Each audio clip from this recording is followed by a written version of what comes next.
So John Fetterman remains in the news, senator now from the Commonwealth of Pennsylvania, and for all the wrong reasons, as it kind of usually is with him. The Senate, you guys know, has now lowered its standards to allow people to show up dressed like the three of us are. But you know what? We're doing a podcast. We're not showing up as U.S. senators on the floor of the U.S. Senate to do the people's business. John Fetterman, all along now. I mean, he shows up like he's at a college frat party in his weird little shorts and sweatshirt, his hoodie. It's disrespectful. And instead of saying, put on a damn suit, would it be so hard to wear a tie and a blazer, sir? They've now lowered the standards, Chuck Schumer, to meet where Fetterman is. So now they can all show up like that. Marjorie Taylor Greene tweeted out, she's in the other chamber, the Senate no longer enforcing a dress code for senators to appease Fetterman is disgraceful. Dress code is one of society's standards that set etiquette and respect for our institutions. Stop lowering the bar.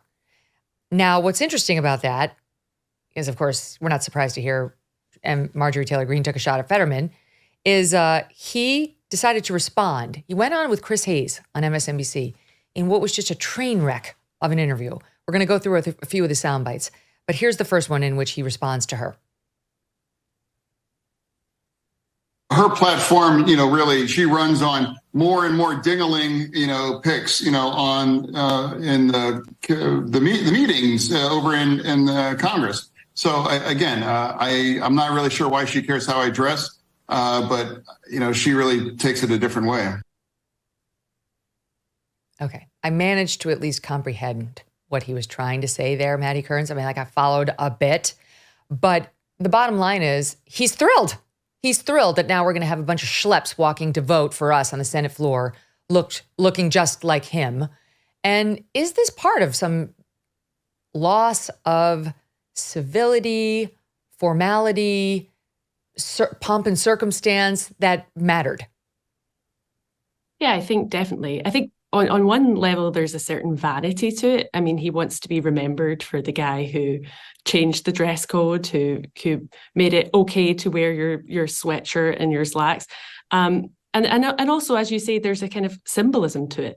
This is one of many examples that we can point to recently, and maybe we'll get onto some of them, of just a general disintegration of standards, both in how you present yourself and how you conduct yourself when you're in private.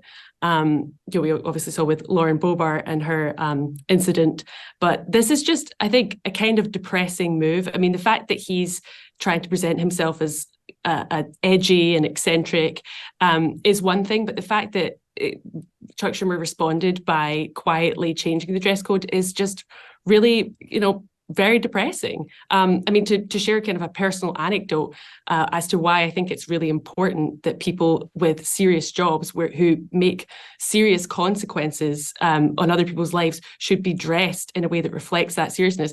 I remember once going for a visa, and the lawyer had got everything sorted out, and I was in the embassy, and some guy who worked for the embassy he was mistaken because the lawyer had sorted everything out. Anyway, he denied my visa while wearing a Christmas sweatshirt.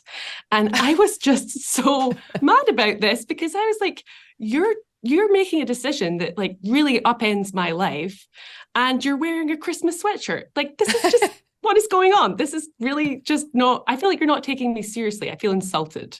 Yes, I can relate to this. I think I've told this story once before, but when we lived in Manhattan, right across the street from us was this church. Now, it was Methodist. I'm Catholic, Doug's Presbyterian, but we're raising our kids Catholic. And our kids were really little. It was Christmas, like we're not going to wake up our kids and go out. In any event, long story short, we had a babysitter. She watched the kids, and we just popped right over there for a quick service. And then I found out that at least this particular Methodist church, which is in the most liberal area of New York, was more like a variety show than it was a service.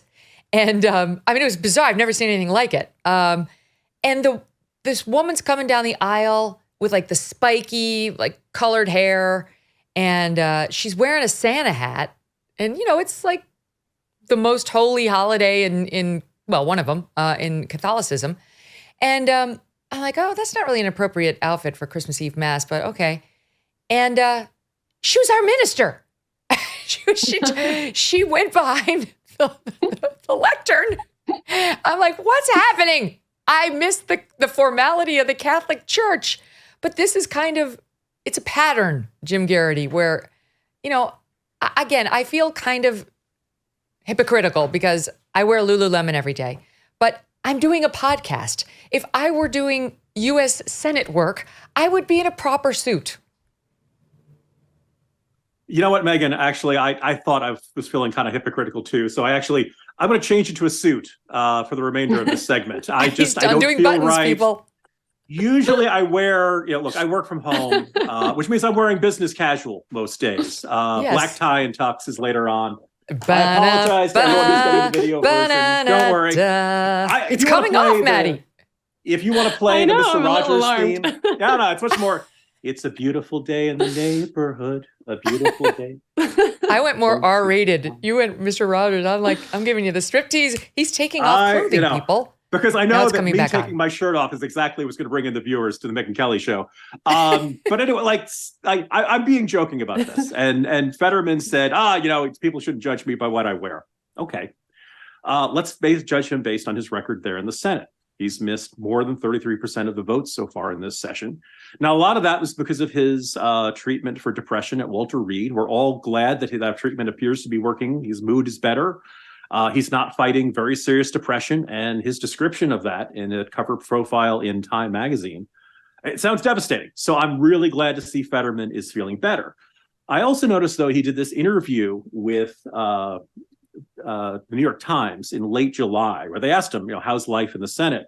And he really sounded miserable. He sounded like they felt like the place was. FYI, listening audience, he's now putting on his tie. He's now removed his shirt. He's put on a nice collared shirt, and he's now putting on a red tie. Keep going. Won't you be mine? And so he sounded like he feels like the chamber spends a lot of time doing dumb S word.